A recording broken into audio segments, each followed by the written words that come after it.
할렐루야. 오늘 확신하라 하는 이 말씀이 저와 여러분의 믿음을 새롭게 하고 또 굳게 해주실 것을 예수님의 이름으로 축원합니다. 어제가 아니고 지난주 토요일이었습니다. 고려대 사회학과를 다닌다는 4학년 학생이 저를 찾아와서 면담을 요청했어요. 아버지가 이 건물 내 병원에서 일하시는데 아버지가 저에게 전화를 해서 아들이 찾아가서 좀 목사님과 인터뷰를 좀 하고 싶어 하는데 허락해 주시겠습니까? 그래서 뭔지 모르지만 한번 보내십시오 하고 만났습니다. 자기는 사회학과를 다니기 때문에 이제 또 4학년이라 논문을 준비하고 있는데 코로나 이후에 변화될 이 사회의 변화를 가지고 이제 논문을 쓰려고 합니다. 그 중에서도 종교인의 변화에 대하여 쓰고 싶습니다.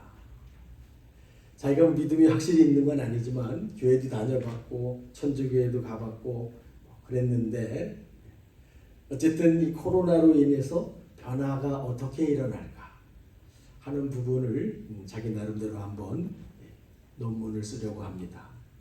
저에게 많은 질문을 했습니다. 그러나 제가 그 가운데 우리가 아주 직접 관계되는 한 두 가지만 여러분에게 소개하려고 합니다. 첫 번째 질문은 코로나로 인해서 비대면 예배가 보편화가 됐는데 대면 예배와 비대면 영상으로 드리는 그 예배에 대해서 어떻게 생각합니까? 하는 질문이었어요. 저는 이렇게 대답했습니다. 여러분이 이미 충분히 생각하시겠지만 이 비대면 예배라고 하는 것은 코로나라는 전염병이 가져온 어쩔 수 없는 불가피한 선택이었습니다. 그래서 우리가 이 비대면 예배, 대면 예배 어떤 게 옳으냐, 어떤 게 틀렸냐 이런 차원이 아니라 예배는 또 모든 신앙은 그것을 받으시는 하나님의 편에서 생각해야 된다. 여러분, 저는 이런 예를 들었습니다. 시골에 부모님이 살고 계시는데 생신이 된다거나 명절이 되면 우리는 마땅히 찾아뵙고 선물도 드리고 살아온 이야기도 나누고 그런 시간들, 식사도 또 대접하고 그런 시간들을 갖습니다. 그런데 갑자기 제가 몸이 아프거나 사고가 나서 병원에 입원하게 됐습니다. 그럼 저는 찾아가 뵈려고 해도 찾아가 뵐 수가 없습니다. 그럼 전화를 드립니다. 죄송합니다. 제가 가봐야 되는데 전화로 연락을 드릴 수밖에 없고 또 선물을 보내더라도 택배로 보내든지 이런 방법으로 보내드릴 수밖에 없을 것입니다. 그럼 시골에 계신 부모님도 만나지 못하는 것은 서운하겠지만 그 불가피한 상황을 충분히 이해하실 것입니다. 그리고 그래 내 걱정 말고 너희나 걱정해라.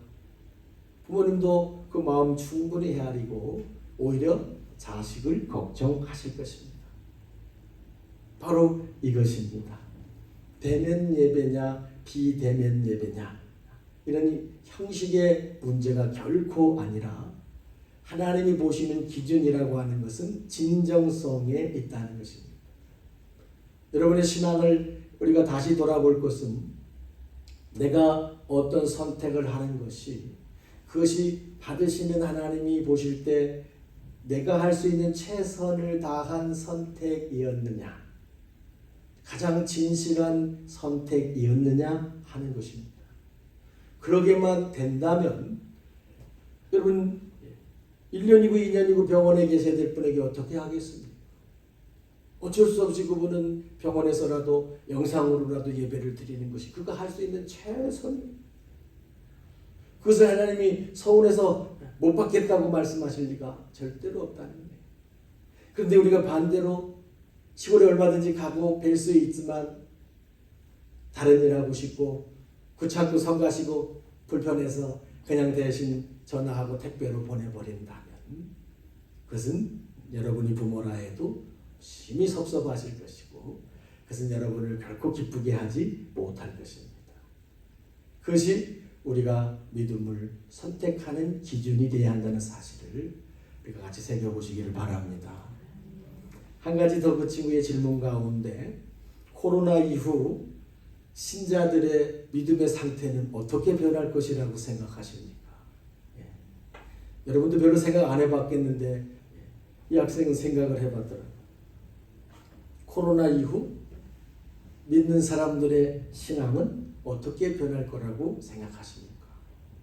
이건 여러분이 더 잘 아실 것 같아요. 우리들의 얘기니까, 각자의 얘기니까 어떻게 변할 것 같습니까?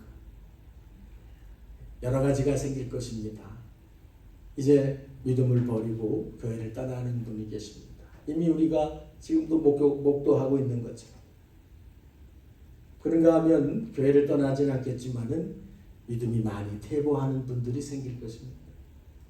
셋째는 평균적으로 누구나 믿음이 대부분 다 퇴보했지만 이제 다시 제자리를 회복하는 분들이 또 있을 것입니다. 그런가 하면 이 와중에 오히려 이전보다 더 진실한 믿음, 하나님 구원, 복음이라는 것이 얼마나 귀한 것입니다. 바쁘게 살아온 인생, 먹고 마시고 가지고 누리고 살고 건강과 복락을 찾아왔지만 그것이 결코 인생의 끝이 아니라는 것을 더 진실하게 깨닫고 믿음이 오히려 더 진실해지는 경우도 있을 것입니다. 여러분 몇 번을 원하십니까? 번호를 안 붙여서 모르시겠습니까? 마지막 누구나 4번을 원할 것입니다.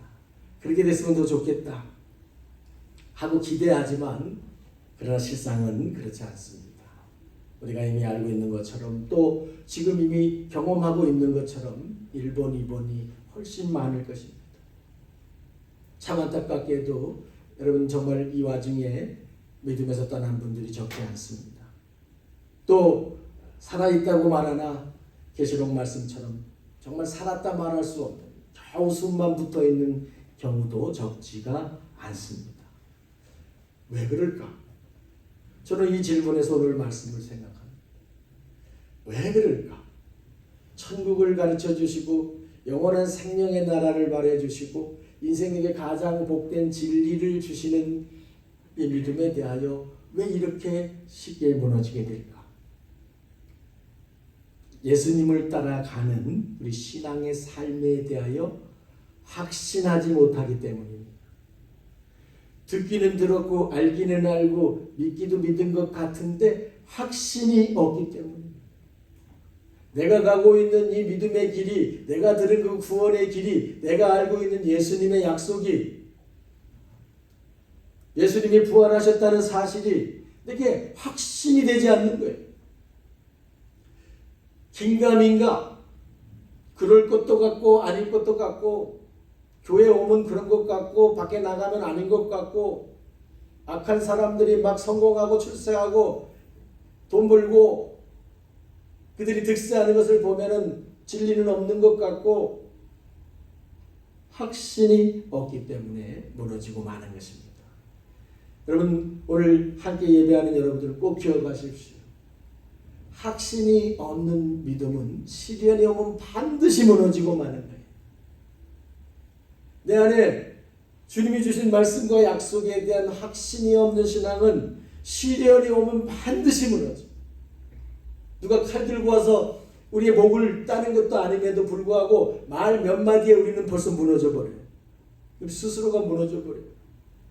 성경은 그것을 숨기지 않고 다 보여주고 있습니다. 여러분 예수님을 따라다녔던 제자들은 처음부터 예수님과 함께 다니면서 수많은 기적의 현장을 목격했습니다.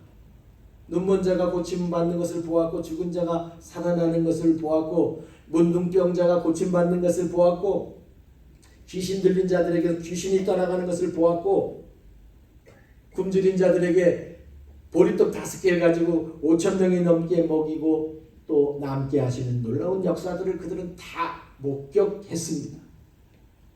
그럼에도 불구하고 유대 종교 지도자들에 의해서 예수님이 붙잡히게 되고 십자가에 달리는 순간 그 제자들은 하나같이 도망가 버렸습니다. 예수님이 최고로 힘든 시절 가장 고통스러운 시간을 지나가는 동안 그들은 모두 도망갔고 혹시라도 나하고 연결될까봐 예수를 안다는 사실, 따라다녔다는 사실이라도 혹시 들킬까봐 베드로는 그렇게 3번씩이나 강력하게 모른다고 부인했고, 그 모든 제자들은 예수님이 십자가에 죽으셨다가 부활하여 살아나시는 순간까지 진문을 걸어 잠그고 숨어 있었습니다. 그런데 부활하신 예수님이 바로 그들을 찾아오십니다. 문을 완전히 꽁꽁 걸어 잠그고 숨어있는 그 자리에 예수님이 오셔서 제자들에게 제일 먼저 하신 것은 손에 못자국, 옆구리 창자국, 발에 못자국을 그들에게 보여주시고 만지게 하셨습니다. 확신을 주기 위해서입니다. 너희들이 왜 두려워하고 왜 도망가고 왜 숨습니까? 그렇게 많은 것들을 보았고 그렇게 천국 복음에 대해 들었고 주님의 수많은 약속들을 보았지만은 그러나 확신이 없었어요. 그래서 예수님이 내가 찔렸던 자리, 못 박힌 자리를 보게 하시고 손을 넣어서 만져보게 하심으로써 예수님이 죽음을 이기고 부활하셨다는 사실을 확신할 수 있도록 만들어 주신 것이었어요.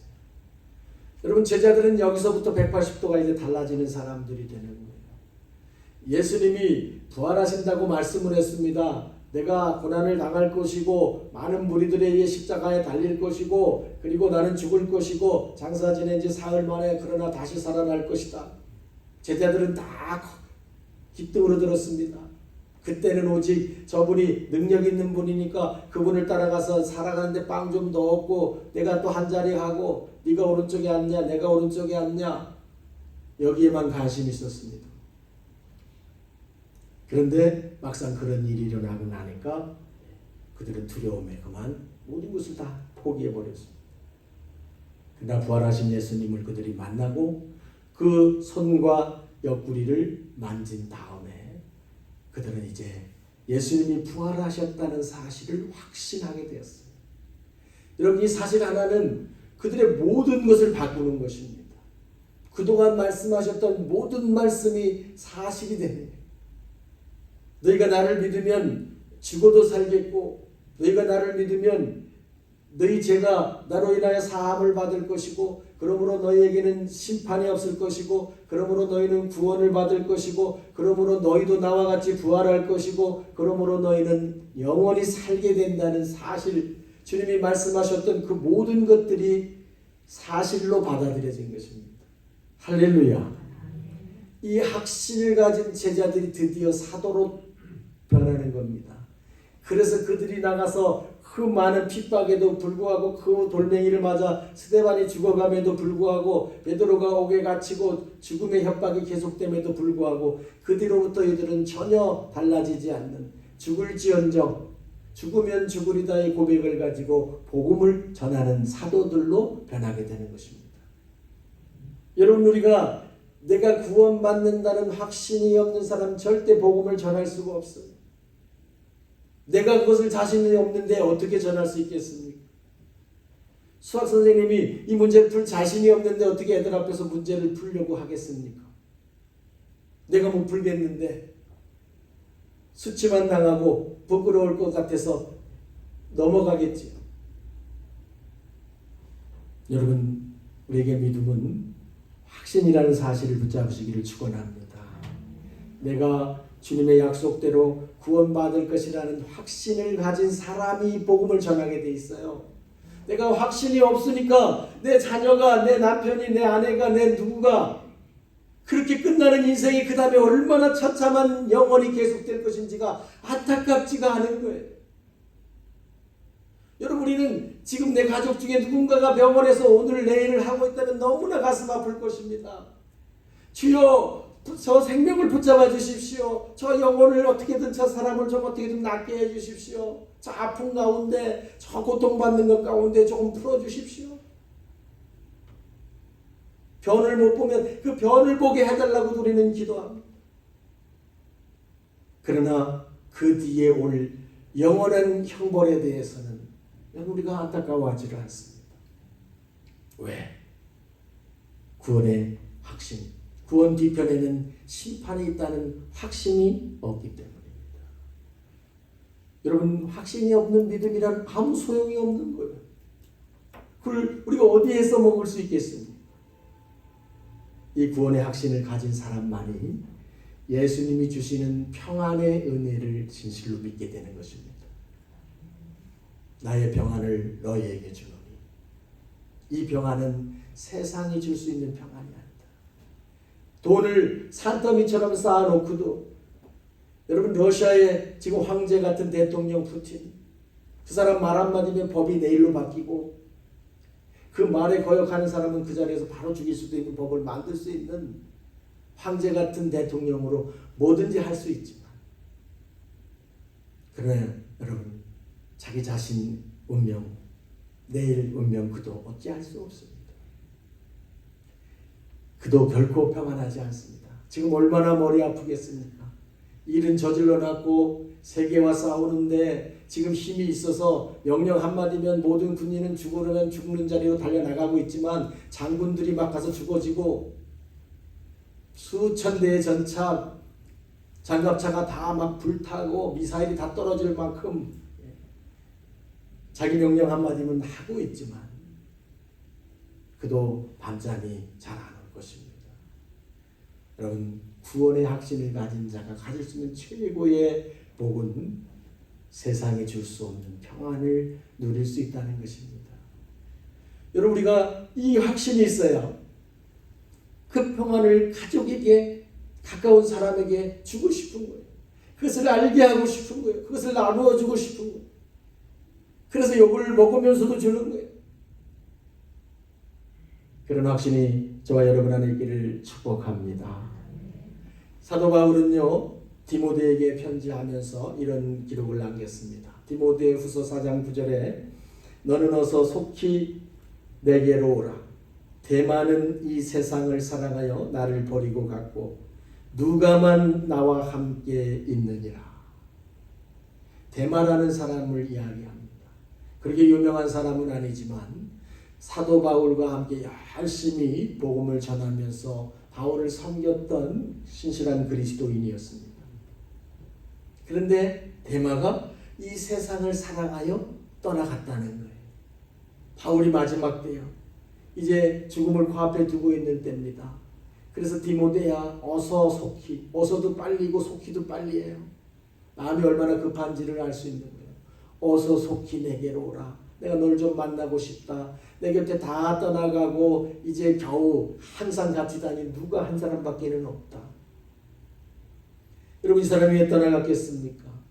그렇게 신실하게 저를 섬기던, 바울을 또 섬기던 사람이었는데 이때 바울은 두 번째 감옥에 투옥된 것입니다. 자기가 믿고 따르는 선생이 자꾸만 감옥에 갇힙니다. 또 맥없이 그냥 붙들려 가가지고 감옥살이 하는 거예요. 이것을 보면 자기 자신이 가는 믿음의 길에 확신이 없어져요. 세상이 좋아 보이고 이게 뭐야? 열심히 믿고 충성해서 그 사람 감옥에 갇혀 있고 나는 또 그 사람이나 수종 들고 앉아 있으니 이게 뭘까? 자기가 가는 구원의 길, 믿음의 길에 확신이 없으니까 세상이 좋아 보이고 세상이 더 커 보였고 그것이 영원할 것처럼 보여서 그만 믿음을 버리고 세상으로 떠나갔습니다. 저는 하나님이 항상 시련을 줘서 흔드신다는 것을 깨닫습니다. 들어보신 적이 있으실 겁니다. 어떤 사람이 바람에 의해서 하는 농사가 망해서 하나님 제발 좀 바람 좀 안 불게 해주십시오. 그랬더니 그 다음엔 아예 열매 하나가 맺히지 않았다. 여러분, 벼도 바람이 흔들어줘야 뿌리가 자꾸만 자기를 지탱하려고 버티면서 튼튼해지고 그래야 밑으로 뿌리를 내려서 양분을 빨아들이는데 바람 한 점 안 가만히 막아주면요 뿌리가 내려가려고 애쓰지가 않는. 그래서 그냥 스스로 자라지도 못하고 결실도 하지 못하는. 지금 이 시련의 때는 골라내는 때입니다. 성경은 분명히 말씀하고 계셔요.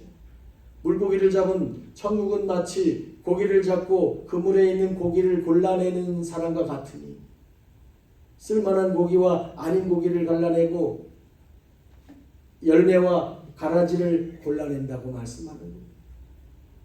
이런 과정들을 통해서 확신 없는 믿음은 무너질 수밖에 없는 거예요. 여러분 안에 믿음의 확신을 가지시기를 축복합니다. 성경 안에서 여러분 하나님의 약속을 성취한 사람들을 보십시오. 친구 따라 강남 간 사람들 한 명도 없어요. 그렇게 두지 않습니다. 하나님이 얼렁뚱땅하는 신앙을 그냥 두지 않으시는 거예요. 너 자신의 진실한 고백을 반드시 요구하시는 거예요. 여러분 어느 곳에 저 어릴 때 그랬습니다. 극장 같은데 어른들 뒤에 숨어서 막 치마폭에 숨어서 들어갔어요. 몇 살까지는 돈 안 받지만 몇 살 이상은 돈 받는다 그래가지고 애기처럼 막 포대기로 뒤집어 쓰여서 들어가기도 했고 엄마 치마 밑에 숨어서 들어가기도 했어요. 그런 데는 그렇게 들어갈 수 있을지 몰라도 주님의 나라는 그렇게 들어갈 수가 없어요. 한 사람 한 사람의 자기 고백을 주님이 찾으시는 거예요. 그렇기 때문에 그런 연단의 과정, 시련의 과정을 통해서 주님과 1대1로 대면할 수밖에 없도록 만드신다는 거예요. 그게 얼렁뚱땅 친구 따라서 강남 갈 수 있는 그런 코스가 아니에요. 그냥 믿습니다라는 고백으로 그냥 술렁술렁 넘어가는 게 아니에요. 주님이 주시는 이 약속을 성취한 사람들은 확신에 찬 사람들이었습니다. 여러분 우리는 확신이라는 말을 많이 씁니다. 확신, 굳을 확자의 믿을 신자입니다. 굳게 믿는다는 거예요. 어떤 일이 있어도 흔들리지 않고 결코 흔들림 없이 굳게 믿는다는 거예요. 하나님이 찾으시는 믿음은 이런 믿음이라는 사실을 여러분 믿으시기를 축복합니다. 우리가 잘 아는 다윗은 소년 시절 소년 다윗이 거의 골리앗과 싸울 때 다윗이 뭐라고 말합니까? 너는 칼과 창으로 내게 나오지만은 나는 만군의 여호와의 이름으로 나가노라. 아직 어린아이입니다. 사울 왕이 준 갑옷을 입으려고 해도 몸이 작아가지고 옷이 끌려서 벗어버렸습니다. 그런 자였지만, 그런 어린아이였지만 나는 나를 도우시는 전능하신 하나님이 나와 함께 싸우고 있다는 그 확신을 가지고 그가 싸웠기 때문에 승리할 수 있었습니다. 다윗에게 시련이 없었던 것이 아니면 우리가 너무나 잘 알고 있습니다. 다윗은 숱한 시련과 도전과 쫓김을 당하며 살았던 사람입니다. 그러나 그의 시편의 고백들 가운데에는 그가 얼마나 하나님을 확신하고 있었는지 우리가 잘 아는 시편 23편에도 내가 사망의 음침한 골짜기로 다닐지라도 해를 두려워하지 않을 것은 하나님이 나와 함께 하심이라. 하나님이 나와 함께 하시기 때문에 내가 이 사망의 음침한 골짜기 가운데서도 두려워하지 않는다. 하나님이 나와 함께 하시고 나를 도우실 거라는 사실을 나는 확신한다는 거예요. 36편에 천만인이 나를 애워싸 진친다 하여도 나는 두려워하지 아니하리이다. 10,000,000명이 나를 둘러싸고 나를 포위하고 나를 공격한다고 할지라도 나는 두려워하지 않는다. 나의 하나님이 전능하신 하나님이 어떤 방법을 통해서도 나를 지키실 것이고 보호할 것이고 이끌으실 거라는 것을 그는 확신하고 있기 때문입니다.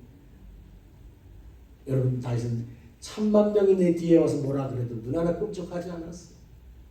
하나님이 약속하신 것을 믿기 때문이었습니다.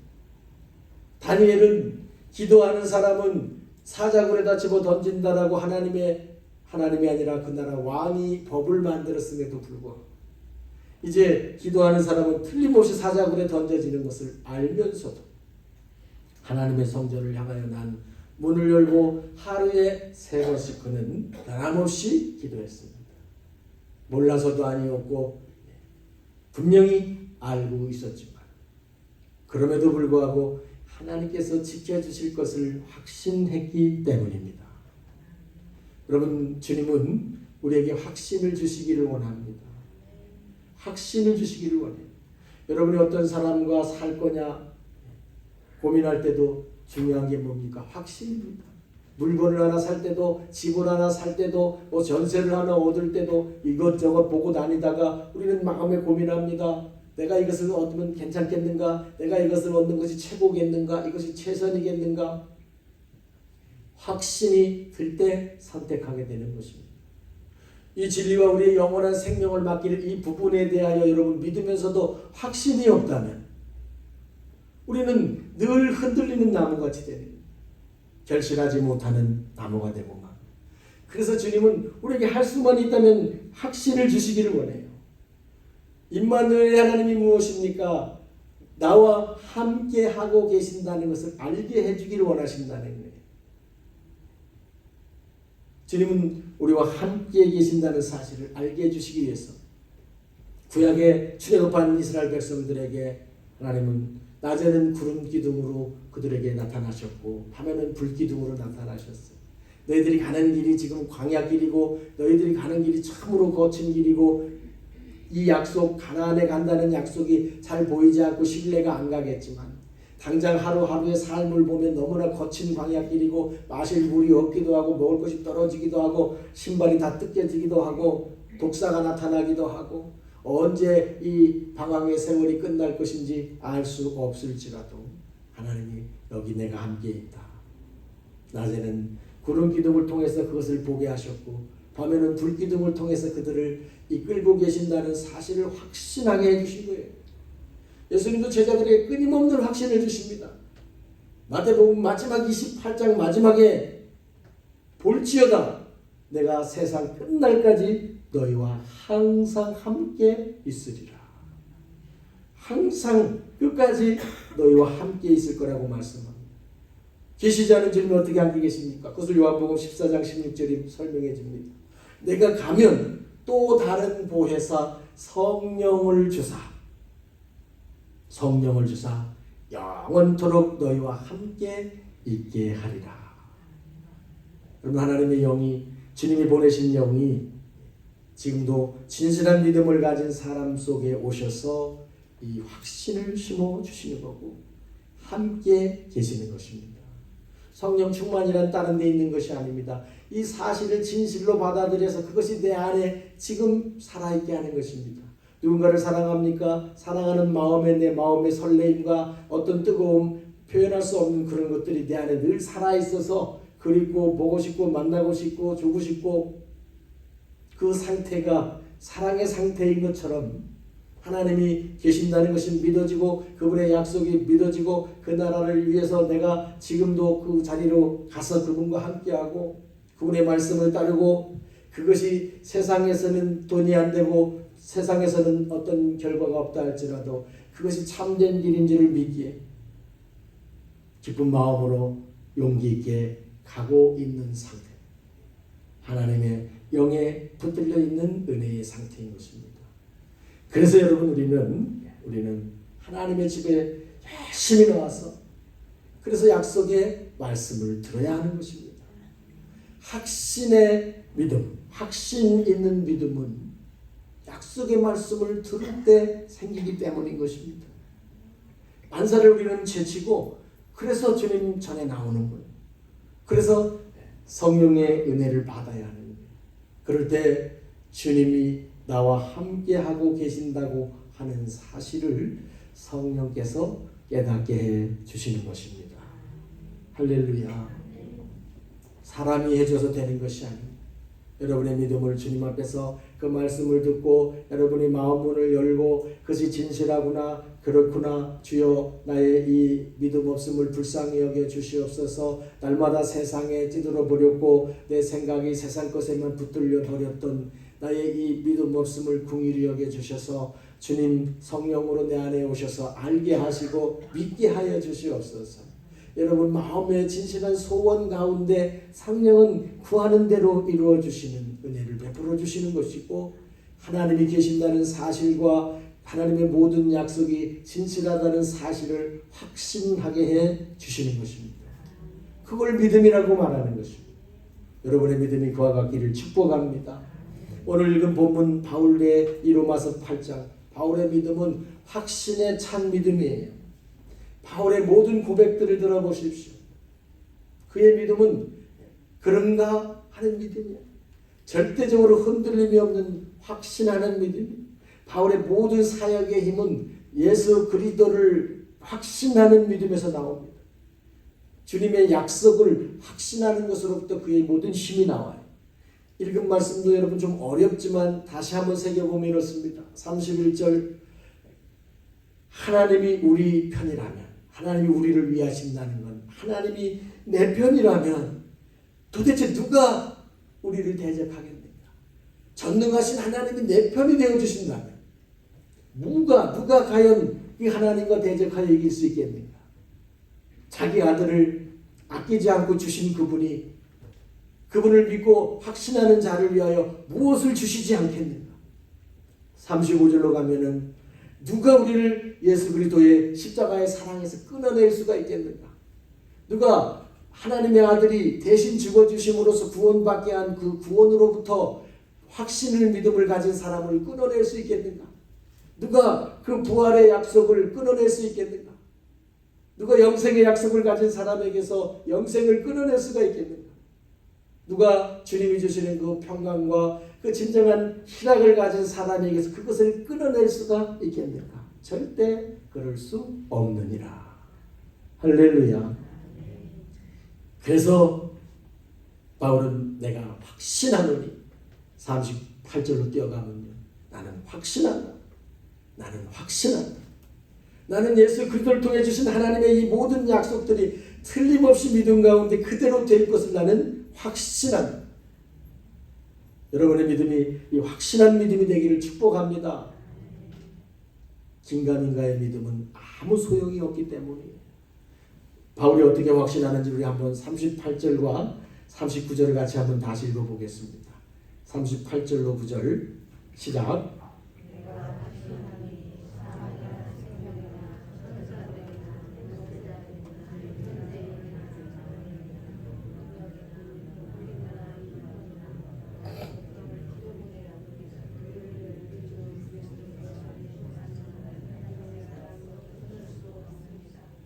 아멘.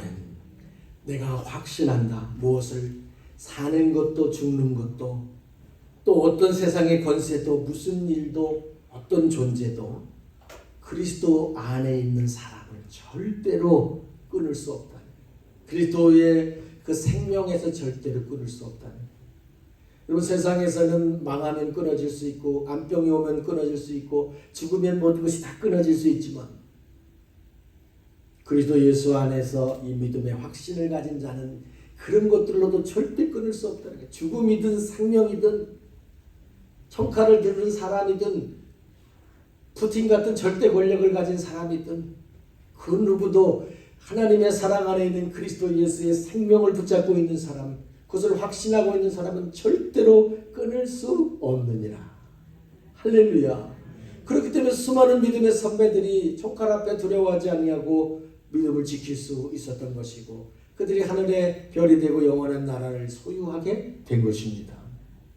바울의 믿음은 믿는 자는 반드시 승리한다는 거예요.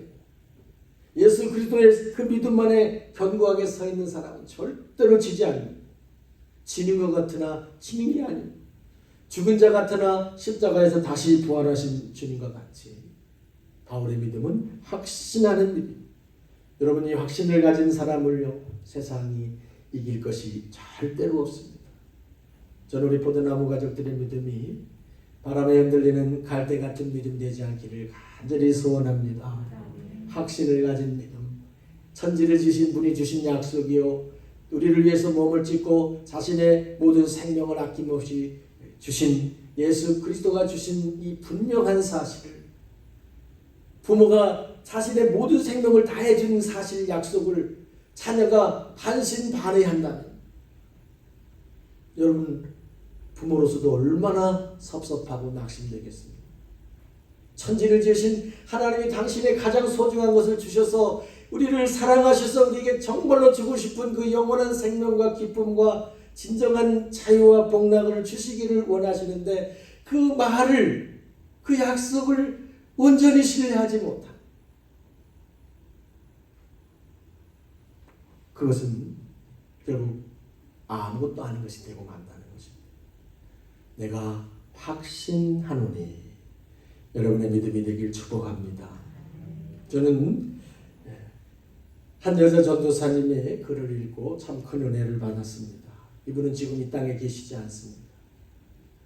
젊은 나이에 선교사로 헌신하고 이제 주님의 일을 섬기려고 공부하던 중에 직장암에 걸렸어요. 그래서 직장암 말기 판정을 받는 바람에 하나님의 일도 크게 못하고 먼저 부르심을 받은 그분이 죽어가면서 죽는 줄을 알고 이제 날짜를 받아놓고 그분이 죽음 앞에서 기록한 자기의 믿음의 고백입니다. 여러분 한번 들어보십시오. 많은 분들이 하나님을 원망하느냐고 물었지만 저는 단 한 번도 하나님을 원망하지 않았습니다.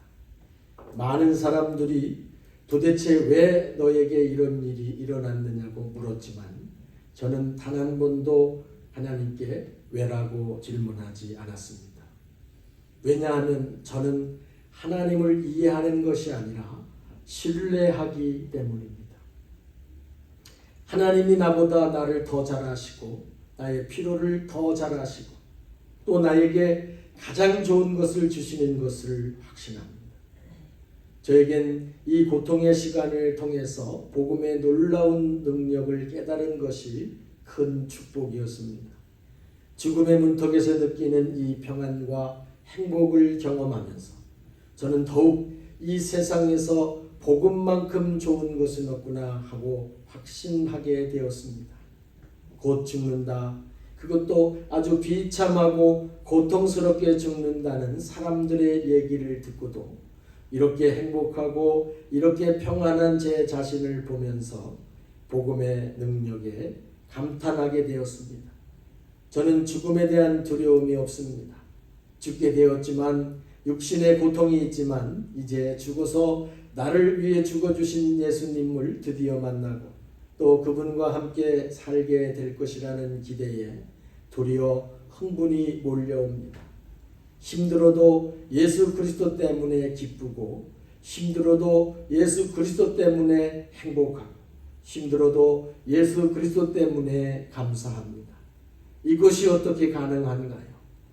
복음 때문입니다.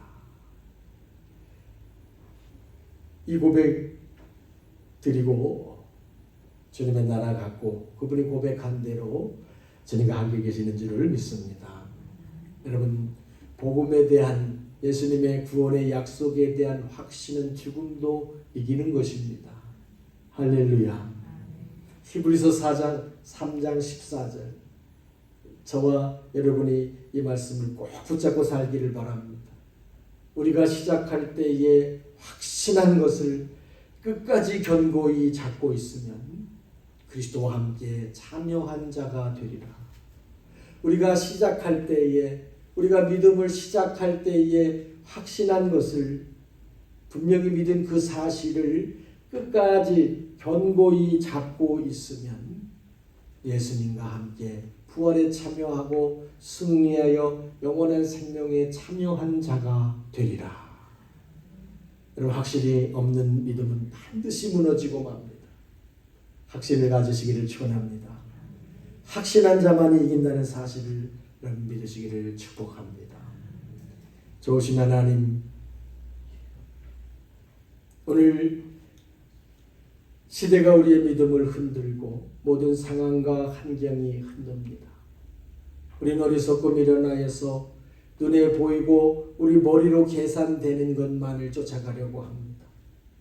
분명히 주님의 약속하셨고 주님이 보여주셨고 말씀하고 계심에도 불구하고 주님, 우리는 사람들의 소리와 세상의 소리와 우리 마음속에 들려오는 사단의 소리에 귀를 기울이며 주님이 주신 이 분명한 확신을 의심으로 바꿀 때가 너무나 많습니다. 주여, 우리에게 주신 이 약속의 말씀을 확신하게 하여 주시옵소서.